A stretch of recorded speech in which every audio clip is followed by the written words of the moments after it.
Hello, welcome to the Semantics lecturelet introducing functions.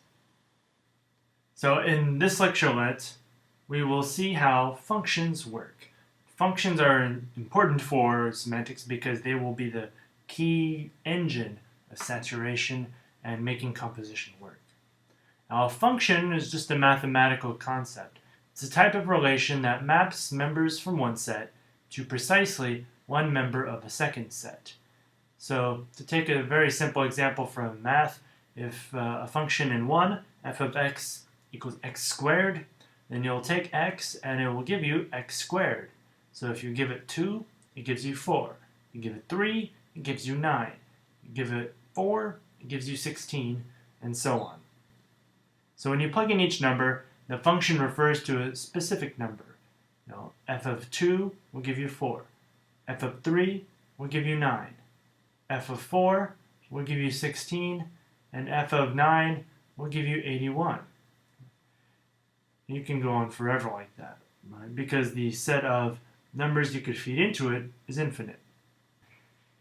Each function can be thought of as taking two sets and linking them together by mapping members of one to members of the other.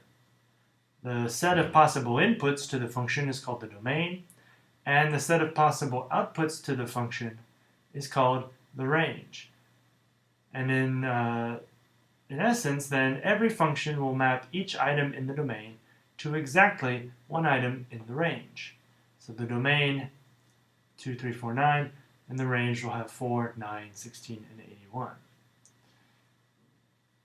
And you can use functions for math all over the place, but you can use them really for any kind of functional relation. So in 4, we have f of y is the capital of y. And then if we plugged in, say, Kansas, Nebraska, and Oklahoma, we would get the function, or the result, in the range, Topeka, Lincoln, and Oklahoma City. And in that sense, we can say that the domain is the set of states, and the range is the set of cities. So we say that a function maps from its domain to its range. The domain is the set of states in this case, the range is the set of cities. And we can define functions in that way. We'll say f, as in f for function, the typical variable for function. F maps from the set of states to the set of cities. And we can write that in a notation like this, where f colon, f is a function that maps from the set of states to the set of cities. So this colon would tell us maps from, and then the arrow is read as to. Inputs can share an output. That is to say, not all functions are one-to-one. So for instance, f of z, if f of z equals z's hair color, or the hair color of z, well, there's an infinite number of people, not an infinite number, there's a huge number of people in the world, but there are only a handful of hair colors. So we're going to have to share.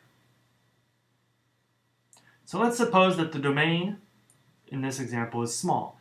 It has the set of friends, Bob, who's blonde, Terry, who's brown-haired, and June, who's brown-haired. So we can take this function, f, and it maps from the set of the domain, the set of Bob, Terry, and June, to the set of x such that x is a hair color. That is to say, from this set of people to the set of hair colors. And it will do so like this, because Bob is blonde, Terry is brown-haired, June is brown-haired. So in that sense, we can get a mapping, we can get all sorts of mappings any kind we like. So to summarize, a function maps from one set to another. The input set is the domain, the output set is the range, and the function maps each input to one output.